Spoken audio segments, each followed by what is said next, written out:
తెలంగాణ రాష్ట్ర ప్రభుత్వం తెలంగాణ క్రీడా ప్రాధికార సంస్థ ఆధ్వర్యంలో తెలంగాణ రాష్ట్రంలోని క్రీడా పాఠశాలలో 4వ తరగతిలో ప్రవేశం కొరకు ఎంపికలు జరుగుతున్నాయని, వీటిని అర్హత గల బాలబాలికలు ఉపయోగించుకోవాలని స్పోర్ట్స్ క్లబ్ నారాయణపురం వ్యవస్థాపకులు అధ్యక్షులు సిల్వేరు సైదులు ఒక ప్రకటనలో తెలియజేశారు. ఈ సందర్భంగా ఆయన మాట్లాడారు.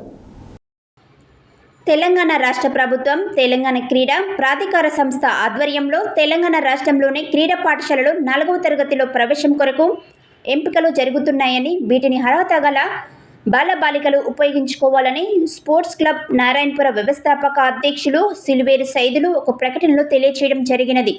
క్రీడా పాఠశాలలో 4వ తరగతి ప్రవేశాల కొరకు ఎంపికలు మండల జిల్లా రాష్ట్ర స్థాయిలో జరుగుతున్నాయని, ఈ నెల 21 నుండి 25 మండల కేంద్రంలో, ఈ నెల 28వ తేదీన జిల్లా కేంద్రంలో ఎంపికలు జరుగుతున్నాయని, దీనిని 4వ తరగతి చదువుతున్న బాలబాలికలు వారి యొక్క అర్హతను బట్టి ఈ యొక్క ఎంపికల్లో పాల్గొని ఈ యొక్క అవకాశాన్ని వినియోగించుకోవాలని ఈ సందర్భంగా వారు మాట్లాడడం జరిగినది. ఎంపికైనటువంటి బాలబాలికలకు 4వ తరగతి నుండి డిగ్రీ వరకు ఉచితంగా విద్యను అందించడంతో పాటు క్రీడల్లో కూడా శిక్షణ ఇవ్వడం జరుగుతుందని తెలిపారు.